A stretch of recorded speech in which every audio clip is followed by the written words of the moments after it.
Hello and welcome to another episode of Phishing for Answers.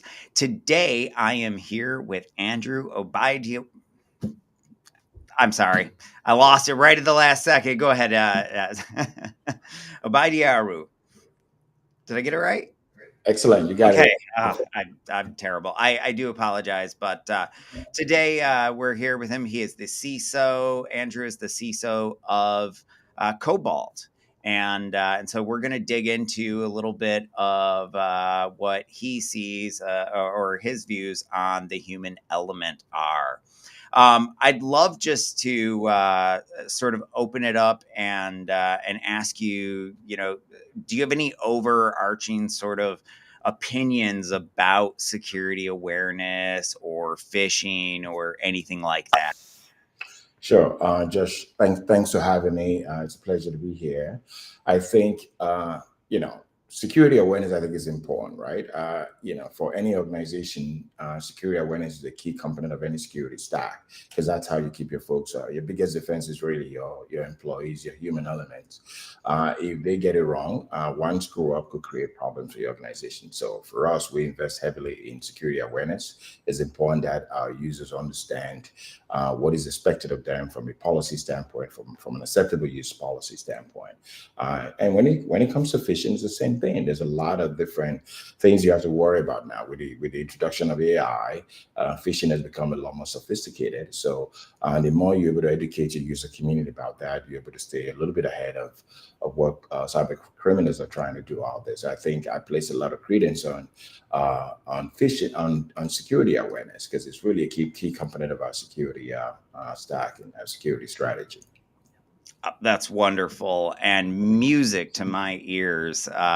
So I'd love to dig into that. And one of the places I'd like to start is around uh, phishing simulations. And I want to ask the question, have you ever had anyone get upset because of a phishing simulation? And then, if the answer is yes, could you tell us about it and maybe what lessons you learned and maybe any changes you made as a result? Yeah, I mean, if looking back at my career, I don't think I've ever had a situation where anyone has specifically raised objections to phishing simulation. I mean, in the past, we've had concerns about the frequency of it, but to not to completely say, "Hey, I don't want to participate in this." It's just not an option that we give to our employees because of the potential implications of phishing going through the process. So if you are not aware, if we don't conduct simulation, then we can one evaluate the sophisticated nature of our employees, how well they truly understand out there. How do we bring to their awareness some of the sophisticated nature of these new phishing emails that you have out there? So I think we can underscore the importance of phishing simulation. It allows us to evaluate the levels of skills of our employees, how well they're able to make those determinations, because you're really not there. It's really between them and their computer. So if they're not adequately trained or even informed on what they should be looking for, then you run a big risk of being fallen prey to some of these very sophisticated phishing simulations out there. So I think for me, it's not an option for us. I haven't met an employee yet that's going to tell us, well, we don't want to do phishing simulations. It's just not an option.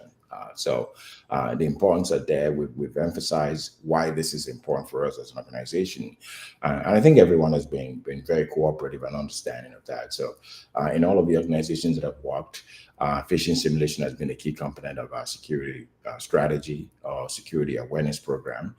So no one has really raised concern around, oh, well, we don't want to have phishing simulation. Like I said, the frequency could be troubling for people. You don't want to overdo it, and people start to take it for granted. So what we've tried to do is to kind of peg it at quarterly. Quarterly gives them the ability to understand, and we try to make it a little bit more fun for them as well. So it's not just that they understand, and we try to simulate something that is so real and something that they can easily relate with, right? For me, I've never had an employee raise a Well, concern. I, I think it's also part of your methodology, your goal, how you go about it.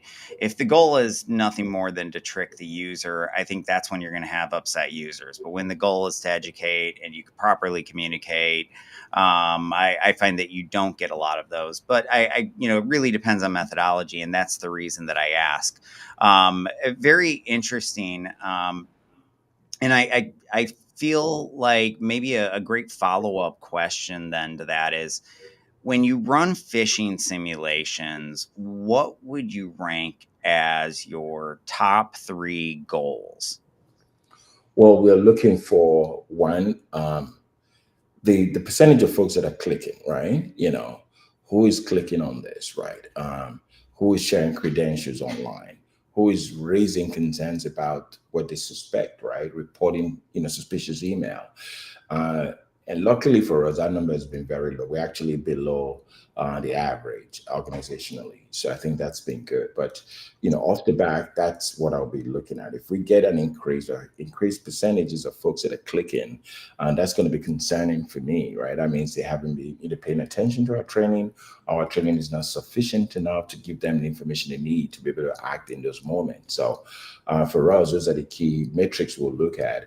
Who's clicking, what percentage of folks are actually clicking, who's reporting is a suspicious email, and who's going as far as sharing credentials via this simulation. So those will be the three big ones that I'll be focused in on. And like I said, luckily for us, those numbers have been very low, actually below the average industry standards. So tell me this: what types of sophisticated attacks are you seeing most frequently? I know from what I'm seeing, it very much changes based on industry. I would imagine you see not only your own, but potentially some of your clients as well. What types of attacks are you seeing most frequently right now? From a phishing Yeah. standpoint, Well, well, any social engineering or human in general. I mean, it could be smishing, phishing, vishing, you name it. yeah, it's mostly phishing, right? Because that's still the easiest way to get information out of users, right? So it becomes how sophisticated that phishing is, right? How believable it is. So I've seen a lot of that. Not luckily for us, there was a time we were getting that. It would deploy different methods, even going as far as, hey, there's a gift card from there. So when it's the holiday season, we get the UPS, the FedEx type thing where you're expecting a delivery, or somebody may have sent a picture from your Facebook and they say, hey, we were attending your daughter's game yesterday, blah, blah, blah. So there are different ways that we go on. But now with the introduction of AI, obviously it's a lot more believable now. What we used to use as checkpoints are no longer true, because we used to look at spelling errors and, just to think how you construct that simulation, right? How is the phishing written? What logo? If there's logo in there, does the logo look real, right? What Yeah. email address they're using, things like that. But now AI is helping to take care of some of those concerns for them, which is to their own advantage. That means for us, we have to exercise more due diligence now, pay more close attention.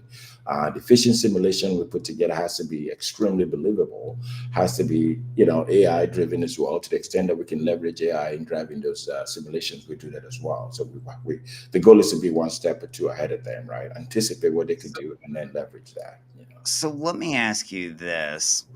Um, I know I've seen a lot of phishing attacks targeting my finance team, targeting my IT team, targeting my executive leadership, my HR teams. Are you seeing any of that as well?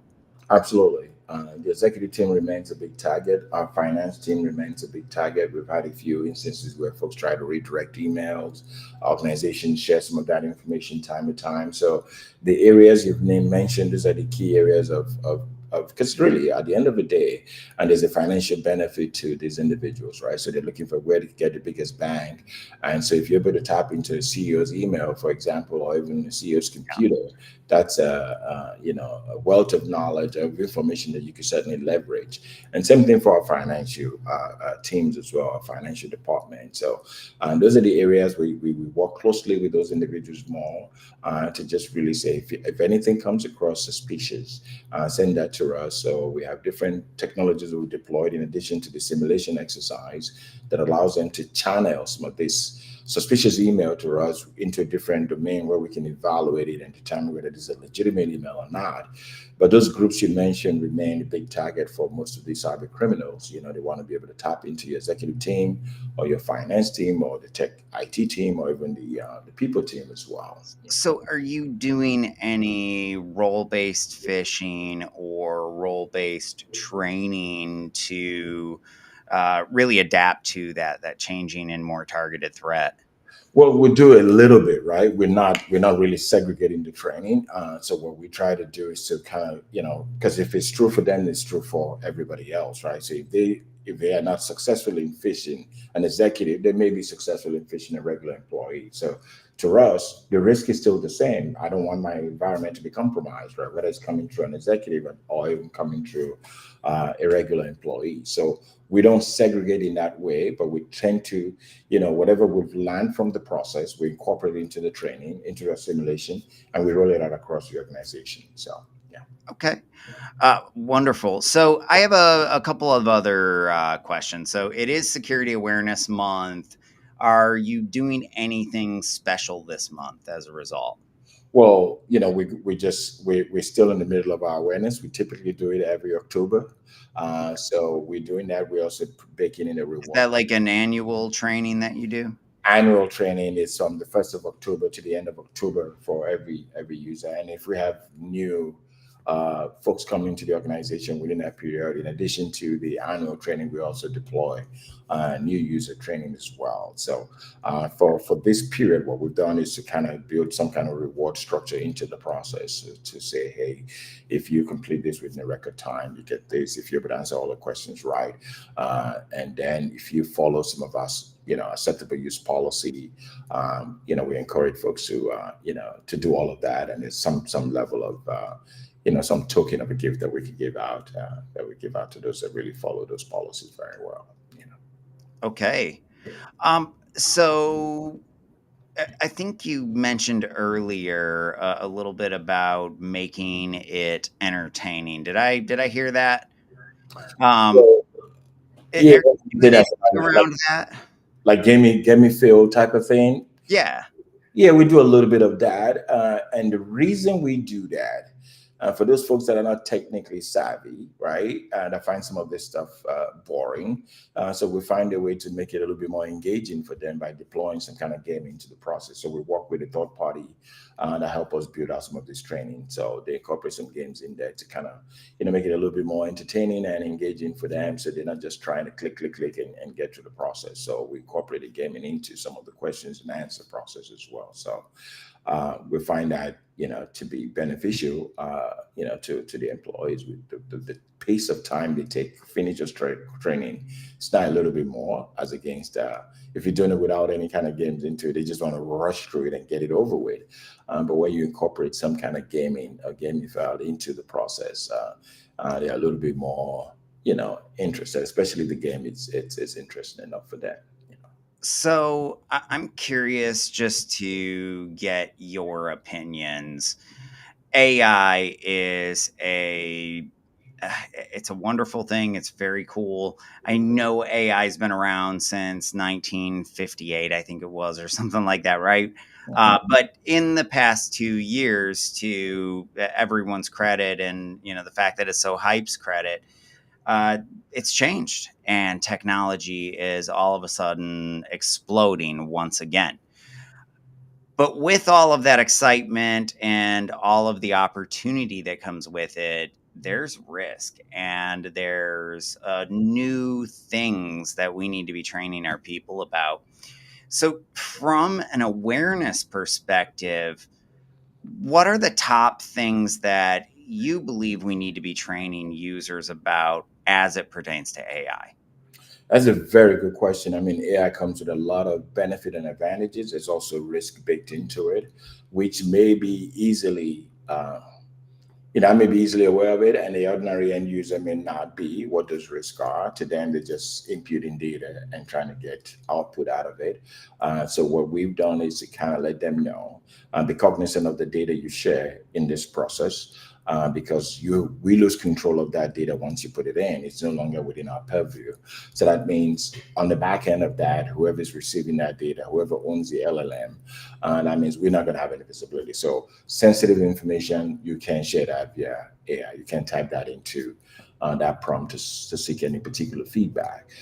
So we've also developed, an AI-driven policy to really, educate our users on what some of those risks are and how to kind of move when you're within that space. So there's also the question of, the veracity of the information you get out of AI. How credible is this? How much reliance can you place on this information? So I think those are the kind of things that we're cognizant about, and we try to pass on to our end users. So our policy is very well focused more around data protection, on what information you can share, why you mustn't share this kind of information. And from a developer standpoint, we try to discourage them from using it for, code development, putting codes into it and things of that nature. Because if you put your code into it, then somebody could essentially, compromise the back end of that, and then that information is exposed. So those are the kind of areas we're focused in on from a risk perspective. We're not trying to, prohibit the use of AI across the organization, but what we're trying to do is to really educate them on the risk and have them, keep that in mind or be cognizant of that risk as they go through these different AI platforms. Interesting. No, I think those are great points. Just a couple that I might add, and something I'm growing more and more concerned of every day, which is the reason we're so. We don't just let anyone into the data, but what about those vendors that you rely on that have access to your data? And I think about that more and more, and I think that that's going to be a big part of the AI concern. Is what are other people doing with the data as it pertains to AI? Do I have to worry about somebody else's employee uploading it because, hey, Claude can do stuff? Or what about Claude? I don't know if you saw the new news last week or this week, sorry, where it can now watch everything happening on your screen, interact with it. And so I can give it a prompt, hey, do this. And it knows how to move my mouse around and interact with my environment. Did you see that update? I didn't see that yet, but I heard about it. I haven't had time to really, review it and fully understand the storyline behind that. So right now, I think it's not just something where you can install an agent or open it up and just have it run. It's only available through the API, so it's very limited right now in terms of what you can get on it. But still, I watched some videos, very interesting. You've got just generative AI taking off. Runway has one that, which I guess I'm way off subject, but it's still just really cool stuff. Runway has one where I can upload a video and then say, say of myself and say, hey, make me a Lego man. And it'll take that exact video with everything and I'll just be a Lego man. Or I can say, put me in the jungle, or put me in a scary graveyard because it's almost Halloween, right? And so I don't know, there's some really cool stuff. Now I will say, what about what are your thoughts on GitHub's Copilot?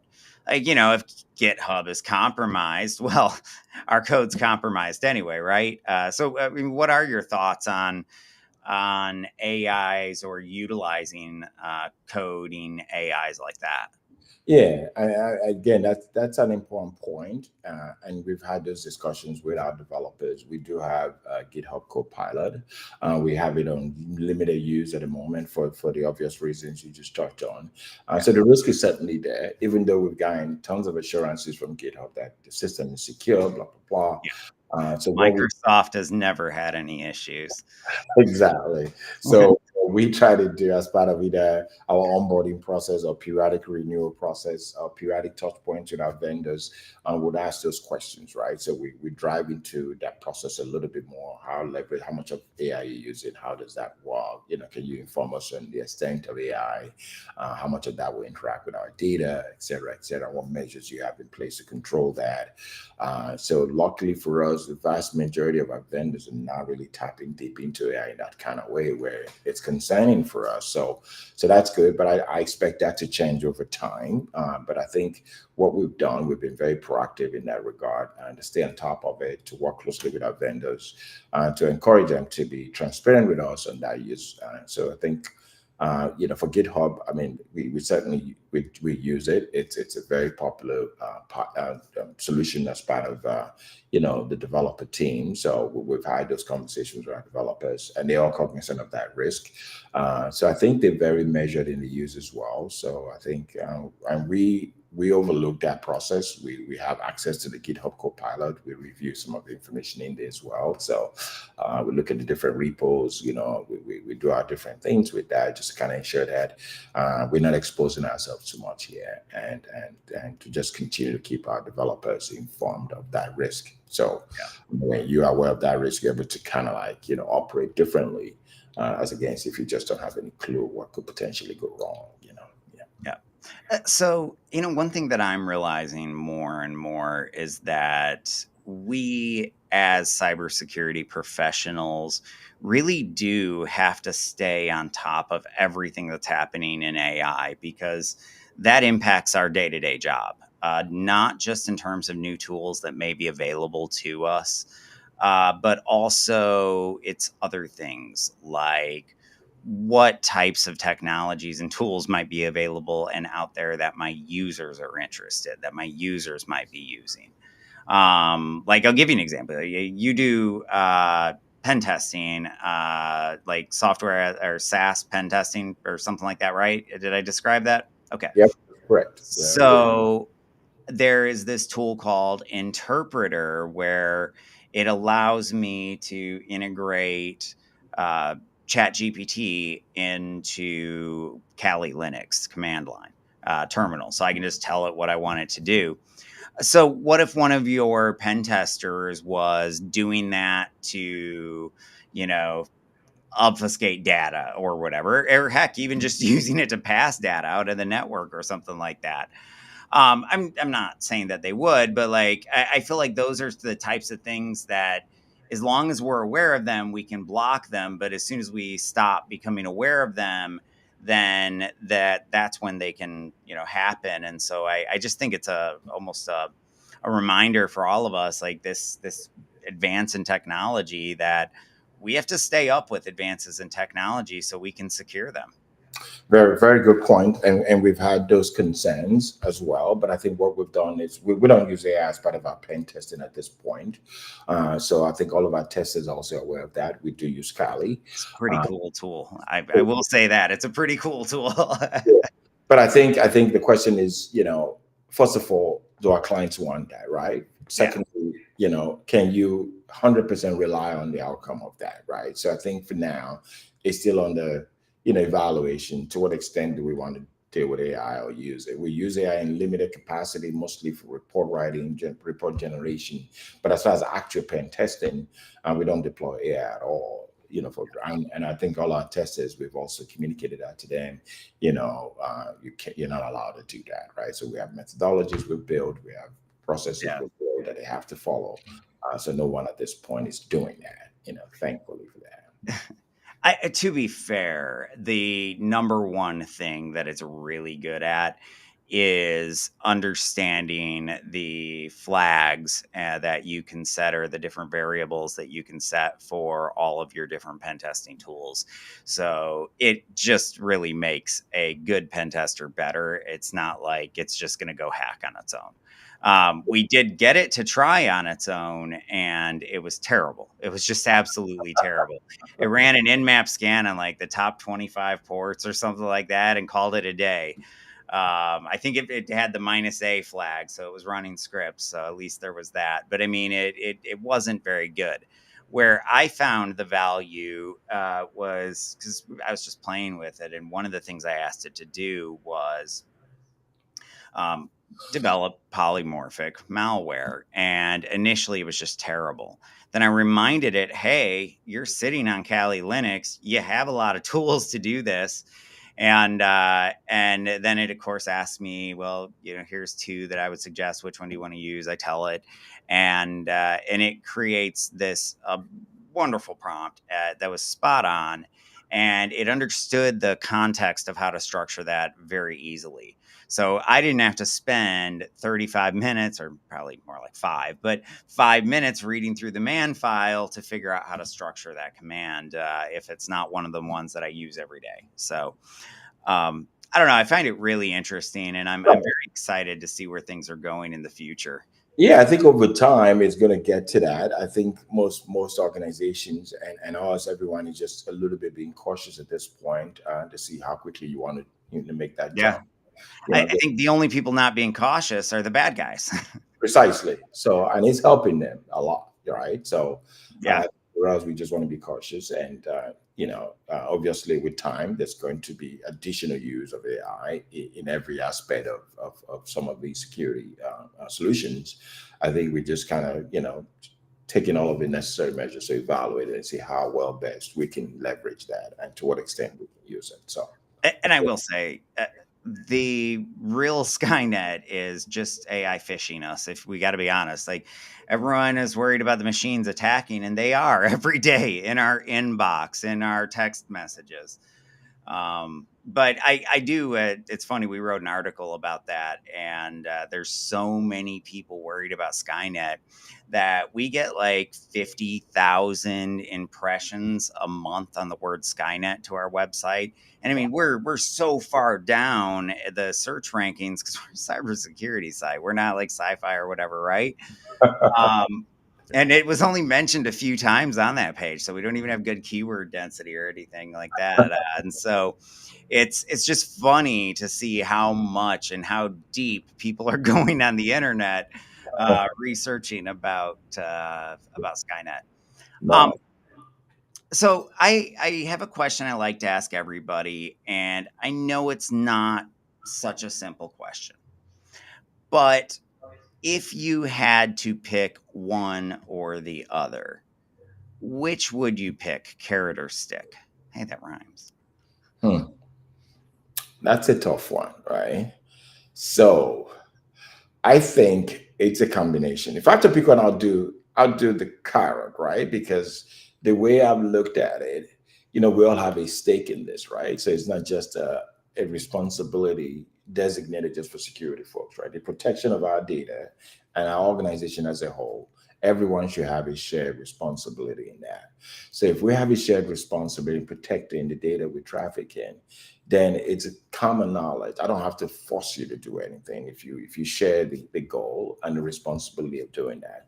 So I think that's my approach to it. I Obviously, I think part of that is creating the culture. Hey, everybody, precisely, we're all in this together. Security is everybody's responsibility, and it makes it easy for everybody when we all do our part. exactly. And I think when you do it that way, you tend to get more buy-in, more cooperation, more your It, culture is better, and everyone tends to operate a little bit better that way, as against taking a heavy hand approach and trying to compel folks to do something just because you said so. it's that old adage: you catch more flies with honey than with vinegar. I'll tell you personally, I am a very big advocate of carrot. When you do have to use stick, I like to start with very gentle sticks, like, "Hey, sorry, but you're considered to be high risk because you keep clicking on things. If you can Precisely. stop clicking on things, we can lower your risk." Or just the light stuff like, hey, you had this mandatory training for compliance we needed you to do. You didn't do it. We're going to have to disable your account until you can complete it. To me, they're still sticks, but they're a lot nicer of sticks than going straight to reporting them to HR, or straight to like having their supervisor contact them, or these different things that tend to, in my opinion, lead to a negative culture. I completely agree with that, and we do some of that as well. The subtle, push and edge and continuous reminders, things like that. We do that, and because we're also security a company, most of our folks are security conscious, so Yeah, it probably would be different for companies that wedges, right? So it's a totally different mindset, totally different culture. So we do absolutely. we poke a little bit, we hedge a little bit, and it hasn't gotten to a point where we have to really raise that stick. So at this point, it's just, as you said, subtle reminders of the importance, because everyone who works here understand the rationale and thinking behind all. I would hope you wouldn't have to use the stick in a cybersecurity company. But I did have an intern walk into my office one day on his first day of employment asking me about the gift cards that I had asked him to order. So we got a good laugh out of that one. We got that too. We got so yeah. Uh, but no, I mean, and that's actually a really good segue. One of the things that I see happen often that I don't see enough companies really warning their people about. And I personally believe we should go so far as having employees sign a waiver stating that they understand. But it's a social media waiver. Listen, when you say you work for us on LinkedIn, you're going to be targeted immediately. You're going to get text messages, you're going to get emails, not just to your work email, but also to your personal devices. And I think we need people to understand that because it's happening often within minutes. That's what I'm seeing. Is that what you're seeing? Yeah, I think people generally, yeah, we see that a lot, and I see that particularly a whole lot myself personally. So I've just kind of adopted the approach of not to, we just kind of dismiss it. I expect that anyone who works here would have a good sense of that and be equipped to deal with that. Where an education is necessary, we certainly do educate them on that. As part of, we do what we refer to as security breakfast security every week, where we kind of educate folks on emerging topics, prevailing topics, things that are out there, what they should be cognizant about, what they should be aware, some of the initiatives we're doing. So in those conversations, some of these will come up, and we just kind of like, provide sort of reminders of how you should be cognizant of these types of stuff, that it will happen, be aware of it, and this is how you react to it. I like it, and I think that that's really critical, is to continuously keep security front of mind. We actually, early in my career, I came from a red team background. If you couldn't tell by me throwing interpreter into Kali Linux, but I used to run red teams. Before that, I was on red teams, and even while I ran them, I was often on the red teams. Uh, that gives me a little bit of a unique perspective, and so um, I've never mind. I shouldn't go there. So instead, I'm just gonna switch subjects. Uh, but let's jump on over here to. Have we covered everything? Nah, there's no way. I think we have. Okay, so I have some fun stuff. A few fun things that we can still do here. Because I did used to be a hacker, and because I run a phishing company, um, I am always looking for good ideas. Like maybe you have an idea for a fish that I haven't heard of. So, do you have any fun, creative fishing ideas? How are you going to fish me? That's a good one.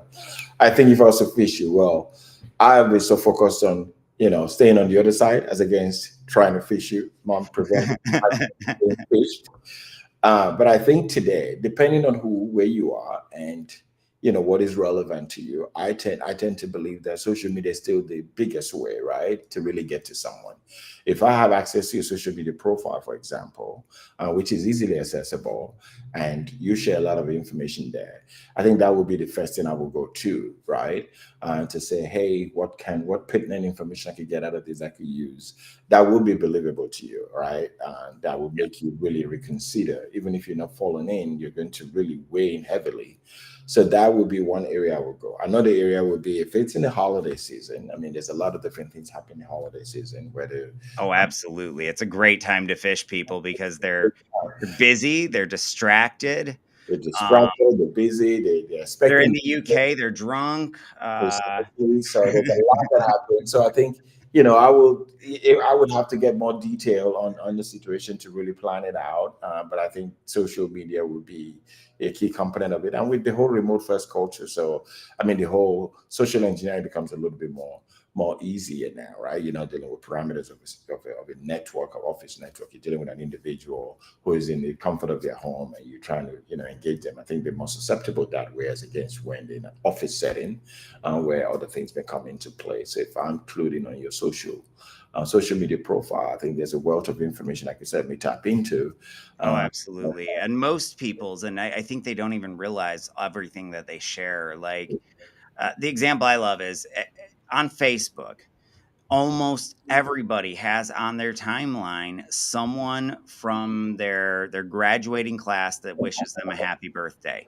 exactly. And that tells me exactly how old you are because one of those people is going to have weaker security than you. I can figure out Yeah, how old they are, and now I know how old you are. I know exactly. when your birthday, and then they use things like their kids' names and their pets' names for their birthdays, and then they post a picture of their pet on their Facebook, and they put the pet's name, and they post their kids on Facebook and their kids' names and their kids' birthdays. Maybe not Yeah. directly, but indirectly because The they indirect is pictures it's usually not. It's usually on not their there. birthday saying happy 11th birthday, and now we know your kid's birthday too. So Mostly on the comment side, right? The people that are weighing in are sharing a lot more, right? You may have just put a yeah, picture of you and your son. No information was given, but somebody in the comments is going to say, "Oh my God, Brian is so tall now." Da, da, da, da. I remember Brian the last time I saw him. You know what I mean? So there's so many information that we share. all People right. tend to share too much, in social media, which, again, belongs to them.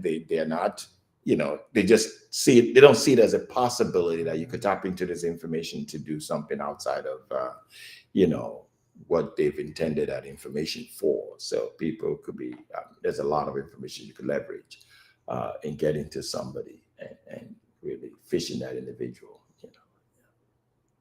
Yeah, no, I agree, particularly with people in the United States because we really don't have the level of privacy protection that other countries do.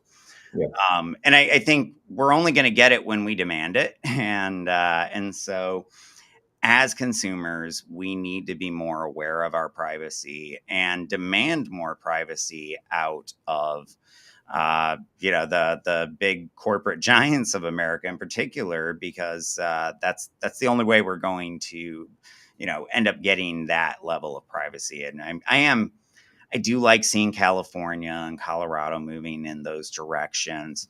But that's a handful of states. We need more, Yeah. and ideally some sort of national privacy, legislation that helps to protect our identities. I know interestingly enough, had done this social engineering demonstration for this reporter up in Canada. And they give me all of these people that I'm supposed to dox, but every last one of them is up in Canada. And here's the problem. They've got a lot better privacy up there. And I couldn't find much on anybody. Made it difficult, to say the least. I was like, don't you have anyone in the US you could give me? Make it a little bit easier. I mean, the EU, they are really, really big on data privacy and information They protection. are. They just came up with an AI regulation, right? Which is, I was just reading some information on it. So they're always in the forefront of some of these, you know, uh, information sharing platforms. They want to be able to manage what information you share, what you do with that information. So the AI obviously is going to create a lot of challenge for a number of organizations, how they use AI within these EU countries. So I I did a customer review of it. I haven't gone into a lot of detail, but it was very telling. They've classified AI into multiple categories, right? So you have to pick one. Each one requires a series of policies and controls you must have in place. So it's going to make it a lot more difficult to use AI within the EU if those Mhm. regulations take hold and they start to really implement those fines. Yeah. Yes, in theory. It's going to make it more difficult at the corporate level. It's going to make it more difficult at the business level or enterprise level. But for that individual and the average employee that I'm worried about as they learn about all these new tools, they're still going to want to use it. And so I do wonder how well that plays out and how we balance things, Yeah. because I feel like some of the AI legislation is a little bit like trying to put or close Pandora's box. By definition, we can't close Pandora's box.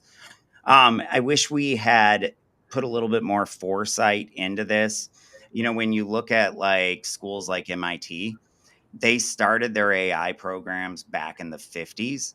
And so it's not like we haven't had plenty of brilliant minds studying this, analyzing it, thinking about how we protect it, these systems. I just think we didn't have anyone in DC asking any of those people questions about what might come from it. But no, I just it's going to be interesting to see how things play out. But I Yeah. truly see it transforming every aspect of our lives. No, I completely agree. I mean, no one anticipated the level of adoption of AI. AI is the adoption rate has grown tremendously. I think in the last 2 years, we've seen something to the extent like 75% of organizations are using AI in one way Yeah. or the other. So that adoption obviously brings a lot of challenge. So, from our perspective, we help a number of organizations pen test those LLM supported systems, the systems that support the LLMs. So we help to kind of mitigate some of that risk, testing it, giving you a sense of what the vulnerabilities are, and then you can, take measures to act on it. But Yeah. it's here to stay. It's not going anywhere. People are adopting at very increased pace. So we expect that adoption rate to continue to go up. Yeah.